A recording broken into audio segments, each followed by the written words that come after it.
नमस्कार, स्वागत है आपका द फोर्थ स्टेट यूट्यूब मंच पर। मेरा नाम है रविंद्र सिंह शोरा। वीडियो की शुरुआत से पहले एक अपील, गुजारिश, अगर आप हमारे चैनल को पसंद करते हैं तो प्लीज इसको ज्वाइन कीजिए। उससे हमें आर्थिक सहयोग मिलेगा। आपकी छोटी सी आर्थिक मदद हमारे लिए एक बड़ी वित्तीय सहायता की तरह काम करेगी और हम लोग मजबूती के साथ अपने इस चैनल को आगे बढ़ा पाएंगे। अब आज की खबर खबर आ रही है दिल्ली के राउज एवेन्यू कोर्ट से। खबर आ रही है सोनिया और राहुल गांधी से जुड़ी हुई। खबर आ रही है नेशनल हेराल्ड केस में। आप जानते हैं ये एक बड़ा इशू है, नेशनल हेराल्ड केस, जिसमें सोनिया गांधी, राहुल गांधी समेत कांग्रेस पार्टी के कई दिग्गज नेता उसमें जिनका नाम है, और उस मामले पर एक बड़ी महत्वपूर्ण सुनवाई हुई जिसमें कांग्रेस पार्टी के इन नेताओं को राहत मिली है। और कोर्ट ने जो कहा है, विशाल गोगने उस मामले को सुन रहे हैं, जज जो हैं, उसमें जो कोर्ट ने कहा है वो बीजेपी के लिए कहीं ना कहीं झटका हो सकता है, तो कांग्रेस के लिए बड़ी राहत है। क्या हुआ, पूरी कहानी आपको बताता हूं।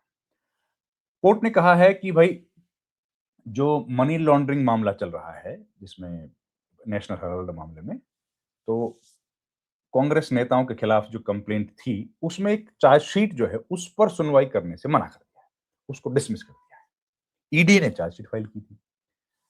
तो Delhi court on Tuesday dismiss the money laundering complaint lodged by ED. ED ने जो कंप्लेंट थी उसको सुनने से मना कर दिया है। क्यों? क्योंकि कहा है कि ये प्राइवेट कंप्लेंट पर चल रहा है सारा। Complaint filed by ED under the PMLA was not maintainable. उस पर सुनवाई नहीं हो सकती है since the case was based, पूरा जो केस था वो प्राइवेट कंप्लेंट पर था। किसकी? बीजेपी लीडर स्वामी की, सुब्रमण्यम स्वामी की। And not any first information report, यानी कोई एफआईआर नहीं दर्ज करवाई गई थी। क्या किया गया था? एक कंप्लेंट किसी ने की थी, कंप्लेंट के आधार पर केस बना, केस के आधार पर पूरा मामला चल रहा है। बीच में ईडी आई, ईडी ने अपनी तरफ से उस पर जांच करी, जांच करने के बाद ही फाइल किया। इस पर जो कोर्ट है उसने कहा है, स्पेशल जज prevention of corruption act Vishal Gog ने, उन्होंने कहा है कि भाई मेंटेनेबल नहीं है, इसलिए इसको नहीं सुना जाएगा।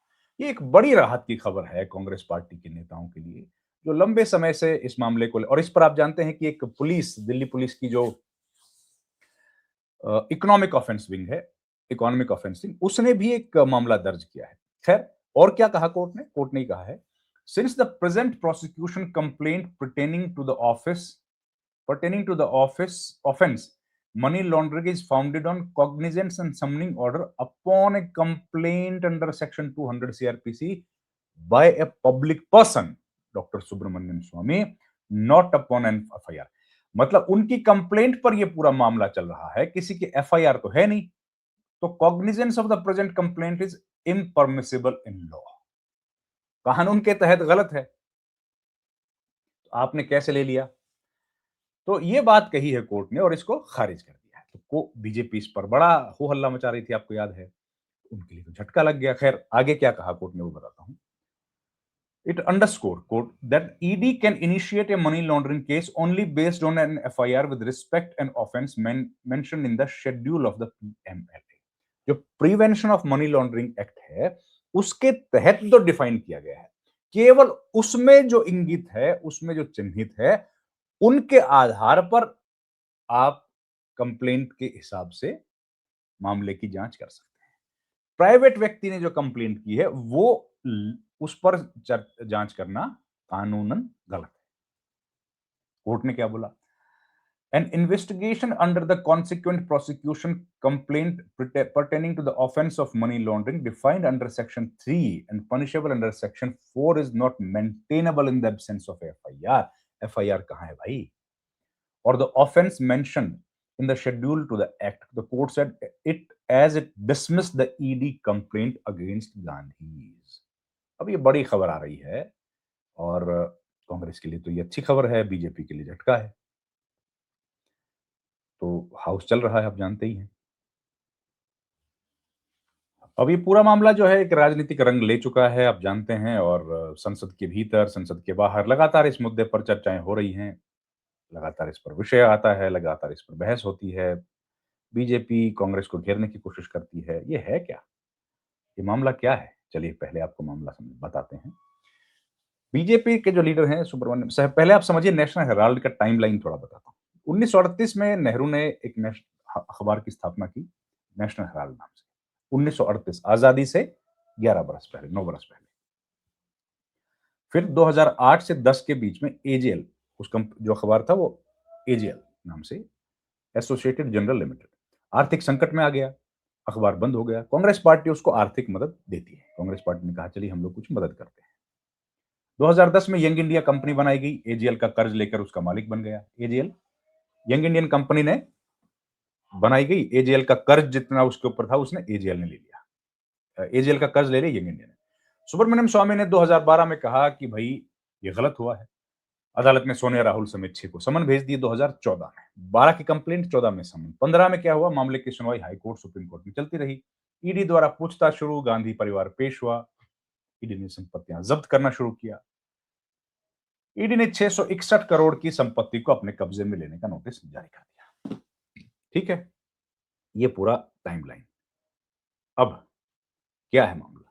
बीजेपी नेता सुब्रमण्यम स्वामी ने साल 2012 में दिल्ली के पटियाला हाउस कोर्ट में एक याचिका दाखिल की। कहा कि सोनिया राहुल, कांग्रेस के मोतीलाल वोरा, ऑस्कर फर्नांडिस, सैम पित्रोदा, सुमन दुबे पर घाटे में चल रहे अखबार नेशनल हेराल्ड को धोखाधड़ी से और पैसों की हेराफेरी के जरिए हड़प लिया है, यह आरोप लगा दिया। आरोप क्या है? आरोप के मुताबिक कांग्रेस नेताओं ने नेशनल हेराल्ड की संपत्तियों पर कब्जे के लिए यंग इंडियन लिमिटेड ऑर्गेनाइजेशन बनाया, यंग इंडियन जिसका जिक्र किया, उसके जरिए नेशनल हेराल्ड का प्रकाशन करने वाली एजेएल का अवैध अधिग्रहण किया, अवैध किया, ये कहना है।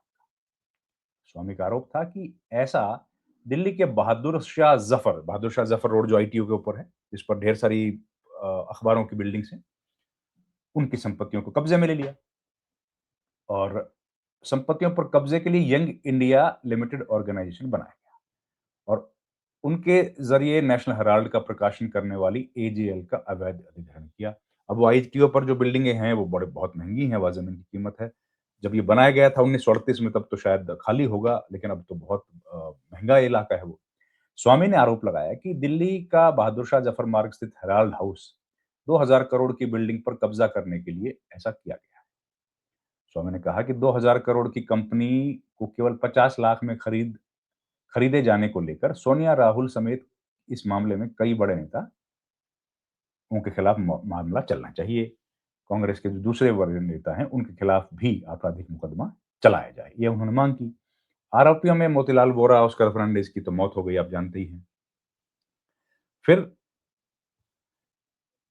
कोर्ट ने बार-बार फैसला भी टाला इस मामले पर। ईडी ने फिर कहा कि हम लोग सुनवाई करेंगे इस पर। ईडी ने इस पर जांच करी, कंप्लेंट प्राइवेट थी, ईडी ने जांच करी।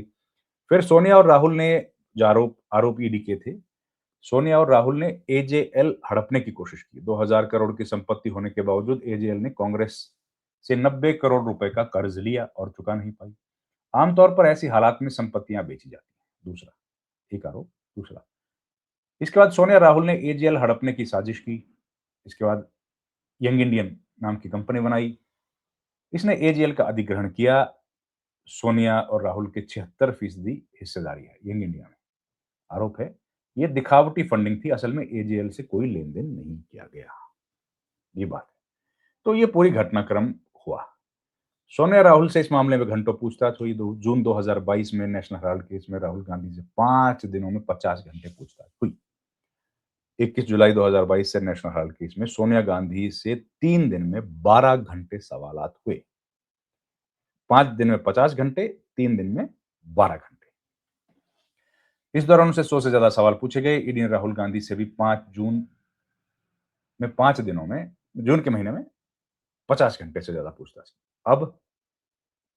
अब कोर्ट ने मामले में कह दिया है कि भाई इसमें तो कुछ है नहीं, हम लोग आपकी जो कंप्लेंट है उस पर आगे बढ़ नहीं सकते, और डिसमिस कर दिया। आप अगर आप चाहें तो भाई आप तो कुछ भी कर सकते, जांच जारी रखी। कौन जारी रखे? ईडी, एनफोर्समेंट डायरेक्टरेट, प्रवर्तन निदेशालय। तो ये आज की घटना थी। कांग्रेस पार्टी हो सकता है इससे उत्साहित हो, बीजेपी हो सकता है इससे कोर्ट का फैसला मानकर इस पर हाई कोर्ट, सुप्रीम कोर्ट में जाएं। कौन? ईडी जा सकती है। खैर, हमारे पास इतना ही था इस वीडियो में। आपका धन्यवाद, बहुत बहुत धन्यवाद। Thank you very much. नमस्कार।